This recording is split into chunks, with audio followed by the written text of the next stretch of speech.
Hi hello guys welcome back to Aadya colourful. ನಾನು Suma. Friends, ಇವತ್ತಿನ ವಿಡಿಯೋದಲ್ಲಿ ಒಂದು ಈವ್ನಿಂಗ್ ಸ್ನ್ಯಾಕ್ಸ್ ರೆಸಿಪಿನ ನಿಮ್ಮ ಜೊತೆ ಶೇರ್ ಮಾಡ್ಕೊಳ್ತಾ ಇದ್ದೀನಿ. ತುಂಬಾ ಈಸಿಯಾಗಿ ತಯಾರಿಸ್ಕೊಳ್ಳುವಂಥದ್ದು. ವಡೆ, ಬಜ್ಜಿ, ಪಕೋಡ ತಿಂದು ಬೇಜಾರಾಗಿದ್ದರೆ ದಿಢೀರಾಗಿ ಈ ಒಂದು ಸ್ನ್ಯಾಕ್ಸನ್ನು ತಯಾರಿಸಿ ಖಂಡಿತವಾಗ್ಲೂ ಒಂದ್ಸಲ ತಯಾರಿಸಿ ತಿಂದರೆ ಮತ್ತೆ ಇದರ ರುಚಿನ ನೀವು ಮರೆಯೋದಿಲ್ಲ. ಹೀಗೆ ಒಂದು ರುಚಿಯಾಗಿರುವಂಥ ಈವ್ನಿಂಗ್ ಸ್ನ್ಯಾಕ್ಸನ್ನು ನಿಮ್ಮ ಜೊತೆ ಶೇರ್ ಮಾಡ್ಕೊಳ್ತಾ ಇದ್ದೀನಿ. ಈ ಸ್ನ್ಯಾಕ್ಸ್ ತಯಾರಿಸೋದಕ್ಕೆ ಮೊದಲನೇದಾಗಿ 1 ಕಪ್ ಅವಲಕ್ಕಿಯನ್ನು ತಗೊಂಡಿದ್ದೀನಿ. ಪೇಪರ್ ಅವಲಕ್ಕಿ ಅಲ್ಲ, ಇದು ಗಟ್ಟಿ ಅವಲಕ್ಕಿ ಅಂತ ಹೇಳ್ತೀವಲ್ಲ ನಾವು. ಸೊ ಆ ಒಂದು ಅವಲಕ್ಕಿಯನ್ನು 1 ಕಪ್ ತಗೊಂಡಿದ್ದೀನಿ. ಫ್ರೆಂಡ್ಸ್, ನೀವ್ಯಾರಾದ್ರೂ ಫಸ್ಟ್ ಟೈಮ್ ನನ್ನ ಚಾನಲ್ಗೆ ವಿಸಿಟ್ ಮಾಡಿದರೆ ಪ್ಲೀಸ್ ನನ್ನ ಚಾನಲ್ನ ಸಬ್ಸ್ಕ್ರೈಬ್ ಮಾಡ್ಕೊಳ್ಳಿ, ಹಾಗೆ ಲೈಕ್ ಮಾಡಿ ಮತ್ತು ಶೇರ್ ಮಾಡಿ. ನನ್ನ ಎಲ್ಲ ಯೂಟ್ಯೂಬ್ ಚಾನಲ್ಗಳ ಲಿಂಕು ಈ ವಿಡಿಯೋದ ಡಿಸ್ಕ್ರಿಪ್ಷನಲ್ಲಿ ಸಿಗುತ್ತೆ. ನೀವು ನನ್ನ ಎಲ್ಲ ಚಾನಲ್ಗಳನ್ನು ಒಂದ್ಸಲ ಚೆಕ್ ಮಾಡಿ, ಇಷ್ಟ ಆದರೆ ಸಬ್ಸ್ಕ್ರೈಬ್ ಮಾಡ್ಕೊಳ್ಳಿ ಫ್ರೆಂಡ್ಸ್. ಓಕೆ, ಸೊ ಈಗ ನೋಡಿ, ನಾನು 1 ಕಪ್ ಅವಲಕ್ಕಿಯನ್ನು ಒಂದು ಬೌಲಿಗೆ ಹಾಕ್ಕೊಂಡಿದ್ದೀನಿ. ಸೊ ಈಗ ಅದಕ್ಕೆ ಒಂದು 2ರಿಂದ 3 ಸಲ ನೀರನ್ನು ಚೆನ್ನಾಗಿ ನಾವು ಹಾಕಿ ವಾಶ್ ಮಾಡ್ಕೋಬೇಕಾಗುತ್ತೆ ನೀಟಾಗಿ. ಸೊ ಅದರಲ್ಲಿ ಏನು ಈಗ ಅವಲಕ್ಕಿಯನ್ನು ನಾವು ನೆನೆಯೋದಕ್ಕೆ ಜಾಸ್ತಿ ಹೊತ್ತು ಬಿಡೋದೇನು ಬೇಕಾಗೋದಿಲ್ಲ. ಬೇಗ ಅದರಲ್ಲಿ ನೀರಿನ ಒಂದು 3-4 ಸಲ ನೀರಲ್ಲಿ ನಾವು ತೊಳೆದ್ಬಿಟ್ರೆ ಸಾಕು, ಅವಲಕ್ಕಿ ಬೇಗನೆ ನೆಂದೋಗ್ಬಿಡುತ್ತೆ. ಸೊ ಈಗ ನೋಡಿ, ಅದು ಮತ್ತೆ ಅದರಲ್ಲಿರೋಂಥ ಧೂಳು ಕೊಳೆ ಎಲ್ಲ ಹೋಗೋದಕ್ಕೆ ಸ್ವಲ್ಪ ಟೈಮ್ ತೊಗೊಳುತ್ತೆ. ಅದಕ್ಕೋಸ್ಕರ ಒಂದು 2ರಿಂದ 3 ಸಲ ನಾವು ನೀರಲ್ಲಿ ಚೆನ್ನಾಗಿ ವಾಶ್ ಮಾಡಿ ನಂತರ ಅದನ್ನು ಒಂದು ಪ್ಲೇಟನ್ನು ಮುಚ್ಚಿ ನಾನು ಒಂದು ಕಡೆ ತೆಗೆದಿಟ್ಕೊಂಡಿದ್ದೀನಿ. ಹಾಗೆ ಇಲ್ಲಿ ಸುಮಾರು ಒಂದು 2 ಆಲೂಗೆಡ್ಡೆಯನ್ನು ಬೇಯಿಸಿ ಮ್ಯಾಶ್ ಮಾಡಿ ತೊಗೊಂಡಿದ್ದೀನಿ. ನೋಡ್ಬೋದು ನೀವು, ಕೈಯಲ್ಲಿ ಮ್ಯಾಶ್ ಕೂಡ ಮಾಡ್ಬೋದು, ಅಥವಾ ಮ್ಯಾಶರ್ ಇದ್ದರೆ ಅದರಲ್ಲೂ ಕೂಡ ಮಾಡ್ಬೋದು, ಅಥವಾ ತುರಿದು ಮ್ಯಾಶ್ ಮಾಡ್ಕೊಳ್ತೀವಿ ಅಂದರೆ ಹಾಗೂ ಕೂಡ ನೀವು ಮಾಡ್ಕೋಬೋದು. 2 ಆಲೂಗೆಡ್ಡೆಯನ್ನು ತೊಗೊಂಡಿದ್ದೀನಿ ಫ್ರೆಂಡ್ಸ್. ಓಕೆ, ಈಗ ಇದಕ್ಕೆ ಕೆಲವೊಂದು ಇಂಗ್ರೀಡಿಯೆಂಟ್ಸ್ನ ಆ್ಯಡ್ ಮಾಡ್ಕೊಳ್ಳೋಣ. ತುಂಬಾ ಈಸಿಯಾಗಿ ಮಾಡ್ಕೊಳ್ಳುವಂಥ ಒಂದು ರೆಸಿಪಿ ಇದು. ಸೊ ಖಂಡಿತವಾಗ್ಲೂ ಒಂದ್ಸಲ ತಯಾರಿಸಿ ಹೇಗೆ ಬಂತು ಅಂತ ತಪ್ಪದೇ ಕಾಮೆಂಟ್ ಸೆಕ್ಷನಲ್ಲಿ ತಿಳಿಸಿ ಫ್ರೆಂಡ್ಸ್. ಈಗ ರುಚಿಗೆ ಉಪ್ಪನ್ನು ಹಾಕ್ಕೊಳ್ತಾ ಇದ್ದೀನಿ. ನಾನು ಆಲೂಗೆಡ್ಡೆ ಬೇಯಿಸಬೇಕಾದ್ರೆ ಉಪ್ಪನ್ನು ಸೇರಿಸ್ಕೊಂಡಿರಲಿಲ್ಲ. ಸೊ ನಾನು ರುಚಿಗೆ ನೋಡಿಕೊಂಡು ಉಪ್ಪನ್ನು ಹಾಕ್ಕೊಳ್ತಾ ಇದ್ದೀನಿ. ನೀವು ಆಲೂಗೆಡ್ಡೆ ಬೇಯಿಸಬೇಕಾದ್ರೆ ಉಪ್ಪನ್ನು ಹಾಕ್ಕೊಂಡಿದ್ರೆ ನೋಡಿಕೊಂಡು ಉಪಯೋಗಿಸಿ. ಓಕೆ, ನಂತರ ಇದಕ್ಕೆ ನಾವು ಅಚ್ಕಾರದ ಪುಡಿಯನ್ನು ಹಾಕ್ಕೊಳ್ಳೋಣ. ಕಾಶ್ಮೀರ್ ರೆಡ್ ಚಿಲ್ಲಿ ಪೌಡರ್ನ ನಾನು ಉಪಯೋಗಿಸ್ತಾ ಇರೋದು. ಸೊ ನೀವು ಮನೆಯಲ್ಲಿ ಯಾವ ಒಂದು ಅಚ್ಕಾರದ ಪುಡಿನ ಉಪಯೋಗಿಸ್ತಿರೋ ಅದನ್ನೇ ಉಪಯೋಗಿಸಿ. 1 ಸ್ಪೂನ್ ಆಗುವಷ್ಟು ತೊಗೊಂಡಿದ್ದೀನಿ ಇಲ್ಲಿ. ನಂತರ ಪೆಪ್ಪರ್ ಪೌಡರ್ನ ತೊಗೊಳ್ತಾ ಇದ್ದೀನಿ. ಪೆಪ್ಪರ್ ಪೌಡರ್ ಬದಲು ಚಾಟ್ ಮಸಾಲ ಇದ್ದರೆ ಖಂಡಿತ ಚಾಟ್ ಮಸಾಲವನ್ನು ನೀವು ಉಪಯೋಗಿಸ್ಬೋದು. ಸೊ ನಾನು ಮನೆಯಲ್ಲಿರೋಂಥ ವಸ್ತುಗಳನ್ನು ಉಪಯೋಗಿಸಿ ಮಾಡ್ತೀನಿ. ಕೆಲವೊಂದು ಮಸಾಲೆ ಐಟಮ್ಗಳು ಆಚೆಯಿಂದ ತರಬೇಕಾಗತ್ತೆ, ಅಂಥದ್ದಿಲ್ಲ ಅಂದಾಗ ಅದ್ರ ಬದಲು ಏನು ಹಾಕ್ಬೋದು ಅಂಥದ್ದನ್ನು ನೋಡಿ ನಾನು ನಿಮ್ಮ ಜೊತೆ ಶೇರ್ ಮಾಡ್ಕೊಂಡಿರ್ತೀನಿ.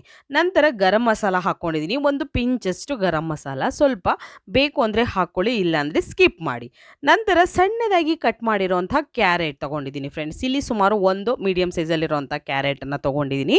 ನಂತರ ಒಂದು ದಪ್ಪ ಸೈಜಲ್ಲಿರೋಂಥ ಈರುಳ್ಳಿಯನ್ನು ಸಣ್ಣದಾಗಿ ಕಟ್ ಮಾಡಿ ತೊಗೊಂಡಿದ್ದೀನಿ. ಕ್ಯಾರೆಟು ಕೂಡ ನಾನು ಸಣ್ಣದಾಗಿ ಕಟ್ ಮಾಡಿ ತೊಗೊಂಡಿದ್ದೀನಿ, ತುರಿದು ತೊಗೊಂಡಿಲ್ಲ.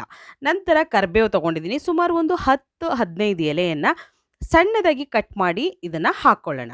ನಂತರ ಇದನ್ನು ಒಂದ್ಸಲ ಮಿಕ್ಸ್ ಮಾಡ್ಕೊಳ್ಳೋಣ. ಇಲ್ಲಿ ಬೇಕು ಅಂದರೆ ನೀವು ಕ್ಯಾಪ್ಸಿಕಮ್ ಕೂಡ ಉಪಯೋಗಿಸ್ಬೋದು. ಬೇಕು ಅಂದರೆ ನಿಮ್ಗೆ ಯಾವ ವೆಜಿಟೇಬಲ್ಸ್ ಇಷ್ಟ ಆಗುತ್ತೋ ಅದನ್ನೆಲ್ಲದನ್ನು ಕೂಡ ಉಪಯೋಗಿಸ್ಬೋದು ಫ್ರೆಂಡ್ಸ್. ಓಕೆ, ಇಷ್ಟೇ ಸಾಕು ಅಂದರೆ ಖಂಡಿತ ಇಷ್ಟೇ ಸಾಕಾಗುತ್ತೆ. ಈಗ ಒಂದ್ಸಲ ಚೆನ್ನಾಗಿ ಮಿಕ್ಸ್ ಮಾಡ್ಕೊಳ್ಳೋಣ.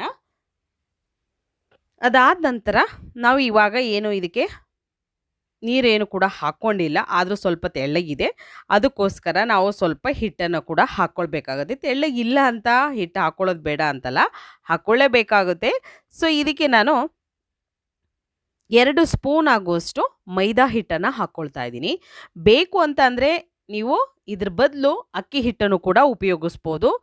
ಅದೇ ಸ್ಪೂನಿನ ಅಳತೆಯಲ್ಲಿ 2 ಸ್ಪೂನ್ ಆಗುವಷ್ಟು ನಾನು ಇಲ್ಲಿ ಕಾರ್ನ್ಫ್ಲೋರನ್ನು ಹಾಕ್ಕೊಳ್ತಾ ಇದ್ದೀನಿ. ಮೆಕ್ಕೆಜೋಳದ ಹಿಟ್ಟು ಅದನ್ನು ಹಾಕ್ಕೊಂಡಿದ್ದೀನಿ. 1 ಸ್ಪೂನ್ ಹಾಕ್ಕೊಂಡಿದ್ದೀನಿ, ಮತ್ತು ಕೊತ್ತಂಬರಿ ಸೊಪ್ಪನ್ನು ಹಾಕ್ಕೊಂಡಿದ್ದೀನಿ ಫ್ರೆಂಡ್ಸ್. ಓಕೆ, ಸೊ ಈಗ ಒಂದು ಬೌಲ್ ತೊಗೊಳ್ಳೋಣ. ಇದಕ್ಕೆ ಒಂದು 2 ಸ್ಪೂನ್ ಆಗುವಷ್ಟು ಹಿಟ್ಟನ್ನು ಹಾಕ್ಕೊಳ್ತಾ ಇದ್ದೀನಿ. ಇಲ್ಲಿ ನೋಡಿ, 2 ಸ್ಪೂನ್ ಹಿಟ್ಟನ್ನು ಹಾಕ್ಕೊಂಡಿದ್ದೀನಿ. ಮೈದಾ ಹಿಟ್ಟನ್ನು ತೊಗೊಳ್ತಾ ಇದ್ದೀನಿ, ಒಂದು ಕೋಟಿಂಗಿಗೆ ಬೇಕು. ಸೊ ಅದಕ್ಕೋಸ್ಕರ ಮೈದಾ ಹಿಟ್ಟು ತೊಗೊಳ್ತಾ ಇದ್ದೀನಿ.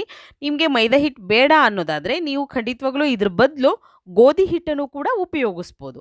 ಸ್ವಲ್ಪ ಉಪ್ಪನ್ನು ಸೇರಿಸ್ಕೊಳ್ಳೋಣ. ಉಪ್ಪು ಹಾಕಿದ ನಂತರ ಒಂದ್ಸಲ ಮಿಕ್ಸ್ ಮಾಡಿ ನಾವು ಸ್ವಲ್ಪ ನೀರನ್ನು ಹಾಕ್ಕೊಂಡು ಹಿಟ್ಟನ್ನು ಕಲಿಸ್ಕೊಳ್ಬೇಕಾಗುತ್ತೆ.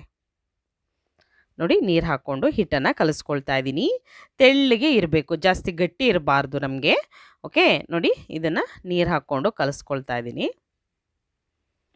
ಹೀಗೆ ಇದನ್ನು ಮಿಕ್ಸ್ ಮಾಡ್ಕೊಳ್ಳೋಣ. ನಾವು ಬಜ್ಜಿಗೆ ಹಿಟ್ಟನ್ನು ಹೇಗೆ ಕಲಿಸ್ಕೊಂಡಿರ್ತೀವಲ್ಲ ಆ ಒಂದು ಹದಕ್ಕೆ ನಮಗೆ ಈ ಹಿಟ್ಟು ಬೇಕಾಗುತ್ತೆ. ಅದಕ್ಕೋಸ್ಕರ ನೀರನ್ನು ಹಾಕ್ಕೊಂಡು ಹಿಟ್ಟನ್ನು ಕಲಸಿ ಒಂದು ಸೈಡ್ ಇದನ್ನು ತೆಗೆದಿಟ್ಕೊಂಡ್ಬಿಡೋಣ. ಹಾಗೆ ನಾನು ಇಲ್ಲಿ 1 ಕಪ್ ಆಗುವಷ್ಟು ಬ್ರೆಡ್ ಕ್ರಮ್ಸನ್ನು ತೊಗೊಂಡಿದ್ದೀನಿ. ಇದು ಅಂಗಡಿಯಲ್ಲೂ ಕೂಡ ನಿಮಗೆ ಸಿಗುತ್ತೆ. ಇಲ್ಲ ಅನ್ನೋದಾದರೆ ಬ್ರೆಡ್ಡನ್ನು ಪೀಸನ್ನು ತೊಗೊಂಡು ಅದನ್ನು ಸ್ವಲ್ಪ ನಾವು ರೋಸ್ಟ್ ಮಾಡಿ ಅದಾದ ನಂತರ ಅದನ್ನು ಪೌಡರ್ ಮಾಡಿಕೊಂಡ್ರೆ ಬ್ರೆಡ್ ಕ್ರಮ್ಸು ರೆಡಿ ಆಗುತ್ತೆ ನಮಗೆ ಮನೆಯಲ್ಲಿ. ಇಲ್ಲ ನೀವು ಅಂಗಡಿಯಲ್ಲಿ ತರೋದಾದರೆ ಖಂಡಿತವಾಗ್ಲೂ ಪ್ಯಾಕೆಟಲ್ಲಿ ಸಿಗುತ್ತೆ, ಬಂದು ಅದನ್ನು ಕೂಡ ತಂದು ನೀವು ಉಪಯೋಗಿಸ್ಬೋದು. ಅದಾದ ನಂತರ ನೋಡಿ, ಇವಾಗ ಅವಲಕ್ಕಿ ನೆನೆಯೋದಕ್ಕೆ ಬಿಟ್ಟಿದ್ದೀವಲ್ಲ, ಸೊ ಈಗ ಅವಲಕ್ಕಿ ಆಲ್ಮೋಸ್ಟ್ ಅಲ್ಲಿ ನೆಂದಿದೆ. ಈಗ ಸಾಕು, ಇದನ್ನು ಒಂದು ತಟ್ಟೆಗೆ ನಾವು ಫಸ್ಟಿಗೆ ಹಾಕ್ಕೊಳ್ಳೋಣ. ನೋಡಿ, ನಾನು ಅವಲಕ್ಕಿಯನ್ನು ಹಾಕ್ಕೊಂಡಿದ್ದೀನಿ. ಸೊ ಫ್ರೆಂಡ್ಸ್, ನಿಮ್ಗೆ ಯಾರಾದರೂ ನಿಮಗೆ ರೆಸಿಪಿ ಬೇಕು, ಯಾವುದಾದ್ರೂ ನಿಮಗೆ ಬೇಕು ಅಂತ ಅನಿಸಿದರೆ ದಯವಿಟ್ಟು ಕಾಮೆಂಟ್ ಸೆಕ್ಷನಲ್ಲಿ ತಿಳಿಸಿ. ಖಂಡಿತವಾಗ್ಲೂ ನಿಮ್ಗೆ ಇಷ್ಟ ಆಗುವಂತಹ ರೆಸಿಪಿಗಳನ್ನು ನಾನು ಶೇರ್ ಮಾಡ್ತೀನಿ. ಓಕೆ, ಈಗ ಕೈಯಲ್ಲೇ ಇದನ್ನು ಚೆನ್ನಾಗಿ ಮ್ಯಾಶ್ ಮಾಡ್ಕೊಳ್ಳೋಣ. ಅವಲಕ್ಕಿಯನ್ನು ಕೈಯಲ್ಲೇ ಮ್ಯಾಶ್ ಮಾಡ್ಕೊಳ್ತಾ ಇದ್ದೀನಿ. ಸೊ ಮ್ಯಾಶರ್ ಇದ್ದರೆ ಅದರಲ್ಲೂ ಕೂಡ ಮಾಡ್ಕೊಳ್ಳಿ, ಏನು ತೊಂದರೆ ಇಲ್ಲ. ಈಗ ನೋಡಿ, ಕೈಯಲ್ಲಿ ನಮಗೆ ಯಾಕೆಂದರೆ ಜಾಸ್ತಿ ಏನು ನುಣ್ಣಗೆ ಬೇಡ, ಸ್ವಲ್ಪ ತರಿಯಾಗಿದ್ದರೆ ಸಾಕು. ಅದಕ್ಕೋಸ್ಕರ ನಾನು ಕೈಯಲ್ಲೇ ಮ್ಯಾಶ್ ಮಾಡ್ಕೊಂಡಿದ್ದೀನಿ. ಇಲ್ಲ ಡೈರೆಕ್ಟ್ ಇದಕ್ಕೆ ಹಾಕ್ಕೊಂಡು ನಾವು ಮಿಕ್ಸ್ ಮಾಡ್ಕೊಳ್ತೀವಿ ಅಂದರೆ ಹಾಗೂ ಕೂಡ ನೀವು ಮಾಡ್ಕೋಬೋದು.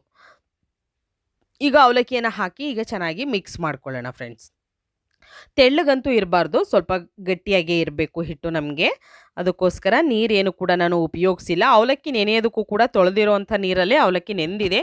ನೀರು ಎಕ್ಸ್ಟ್ರಾ ಏನು ಕೂಡ ನಾನು ಹಾಕ್ಕೊಂಡಿಲ್ಲ. ನೋಡಿ, ಇಷ್ಟಿದೆ. ಸೊ ನಿಮ್ಗೆ ಇನ್ನೊಂದು ಸ್ವಲ್ಪ ಹಿಟ್ಟು ಬೇಕು ಅಂದರೆ, ಗಟ್ಟಿ ತೆಳ್ಳಗಿದೆ ಅನ್ನೋದಾದರೆ ಒಂದು ಸ್ಪೂನ್ ಅಥವಾ 2 ಸ್ಪೂನು ಹಿಟ್ಟನ್ನು ಹಾಕ್ಕೊಳ್ಬೋದು. ಹಾಗೆ ಇಲ್ಲಿ ಹಸಿ ಕಾಯಿಯ ಒಂದು ಕಟ್ ಮಾಡಿ ನಾನು ತೊಗೊಂಡಿದ್ದೀನಿ. ಸುಮಾರು 2ರಿಂದ 3 ಸ್ಪೂನ್ ಆಗುವಷ್ಟು ಕಾಯಿಯನ್ನು ತೊಗೊಂಡಿದ್ದೀನಿ. ಅದನ್ನು ಕೂಡ ಹಾಕಿ ಮಿಕ್ಸ್ ಮಾಡ್ಕೊಂಡಿದ್ದೀನಿ. ಖಂಡಿತವಾಗ್ಲೂ ಟೇಸ್ಟ್ ಅಂತೂ ಯಮ್ಮಿ ಆಗಿರುತ್ತೆ ಫ್ರೆಂಡ್ಸ್. ಒಂದು ಸಲ ತಯಾರಿಸಿ ನೀವು, ಆವಾಗ ನೀವೇ ಯಾವಾಗಲೂ ಕೂಡ ಇದನ್ನು ಮಾಡ್ಕೊಂಡು ತಿಂತೀರ. ಸಂಜೆ ಟೀ ಟೈಮ್ಗೆ, ಕಾಫಿ ಟೈಮ್ಗೆ ಈ ಒಂದು ಸ್ನ್ಯಾಕ್ಸನ್ನು ತಯಾರಿಸಿ ನೀವು ಖಂಡಿತವಾಗ್ಲೂ ಒಂದು ಸಲ ಮಾಡಿ ತಿನ್ನಿ. ಆವಾಗ ನಿಮಗೆ ಟೇಸ್ಟು ಹೇಗಿರುತ್ತೆ ಅನ್ನೋದು ತಿಳಿಯುತ್ತೆ. ಈಗ ನೋಡಿ, ರೆಡಿಯಾಗಿದೆ. ಇದನ್ನು ಏನು ರೆಸ್ಟಿಗೆ ಇಡೋದು ಬೇಡ ನಾವು. ಈಗ ವಡೆ ಥರ ಇದನ್ನು ಕೈಯಲ್ಲೇ ನಾವು ತಟ್ಕೋಬೇಕಾಗುತ್ತೆ. ಈ ರೀತಿಯಾಗಿ ಮಾಡ್ಕೊಳ್ಳೋಣ. ನೋಡಿ, ರೌಂಡ್ ಶೇಪಲ್ಲಿ ಮಾಡ್ಕೊಂಡಿದ್ದೀನಿ. ಹೀಗೆ ರೆಡಿ ಮಾಡಿ ಎಲ್ಲದನ್ನು ಕೂಡ ಒಂದು ತಟ್ಟೆಗೆ ಫಸ್ಟಿಗೆ ಇಟ್ಕೊಳ್ಳೋಣ.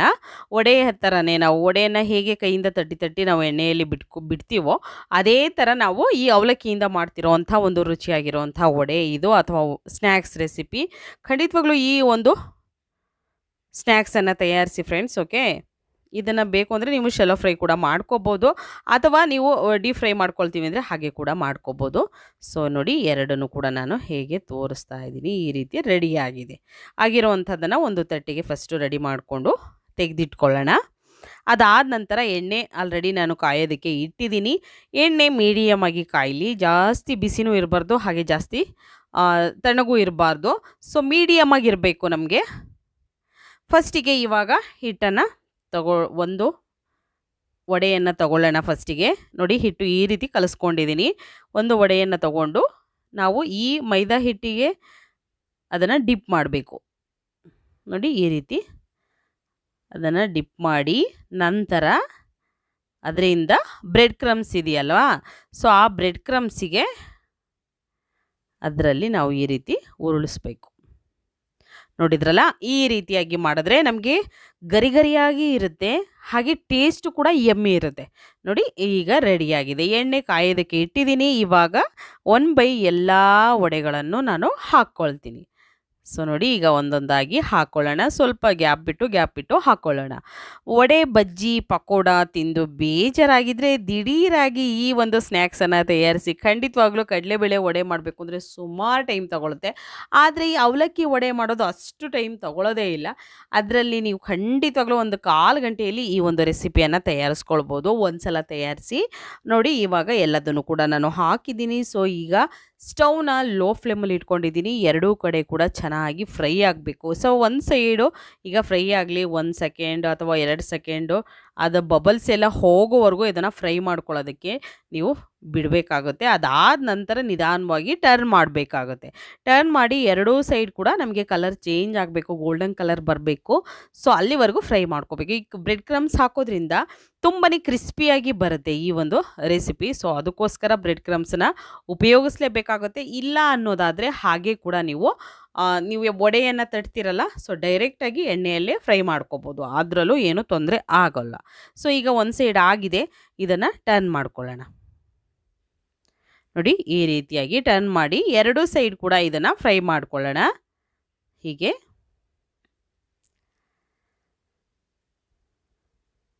ನೋಡ್ತಾ ಇದ್ದೀರಲ್ಲ, ಈಗ ಎರಡು ಕಡೆ ಕೂಡ ಫ್ರೈ ಮಾಡ್ಕೊಳ್ತಾ ಇದ್ದೀನಿ. ತುಂಬಾ ಈಸಿಯಾಗಿ ಮಾಡುವಂತಹ, ಟೇಸ್ಟಿಯಾಗಿ ಆಗುವಂಥ, ರುಚಿಯಾಗಿರುವಂಥ ಅವಲಕ್ಕಿಯ ಒಂದು ಸ್ನ್ಯಾಕ್ಸ್ ಅಥವಾ ಅವಲಕ್ಕಿಯ ವಡೆ ರೆಸಿಪಿ ರೆಡಿ ಆಗ್ತಿದೆ ಫ್ರೆಂಡ್ಸ್. ಖಂಡಿತವಾಗ್ಲೂ ನೀವು ಕೂಡ ಯಾವಾಗ ತಿನ್ನಬೇಕು ಏನಾದರೂ ಸ್ನ್ಯಾಕ್ಸು ಅಂದಾಗಲೆಲ್ಲ ಕೂಡ ನೀವು ತಯಾರಿಸ್ಕೊಳ್ಳುವಂಥ, ದಿಢೀರಾಗಿ ಮಾಡುವಂಥ, ರುಚಿಯಾಗಿರುವಂಥ ಒಂದು ಇನ್ಸ್ಟೆಂಟ್ ಸ್ನ್ಯಾಕ್ಸ್ ರೆಸಿಪಿ ಅಂತಲೇ ಹೇಳ್ಬೋದು. ಸೊ ಈಗ ಆಗಿರುವಂಥದ್ದನ್ನು ಒಂದು ತಟ್ಟೆಗೆ ಸರ್ವ್ ಮಾಡ್ಕೊಳ್ತಾ ಇದ್ದೀನಿ. ತುಂಬಾ ಈಸಿಯಾಗಿ ಮಾಡಿರುವಂಥ ಒಂದು ರೆಸಿಪಿ ನೀವು ಕೂಡ ಮನೆಯಲ್ಲಿ ತಯಾರಿಸಿ ಹೇಗೆ ಬಂತು ಅಂತ ತಿಳಿಸ್ತೀರಾ ಅಂತ ಭಾವಿಸ್ತೀನಿ.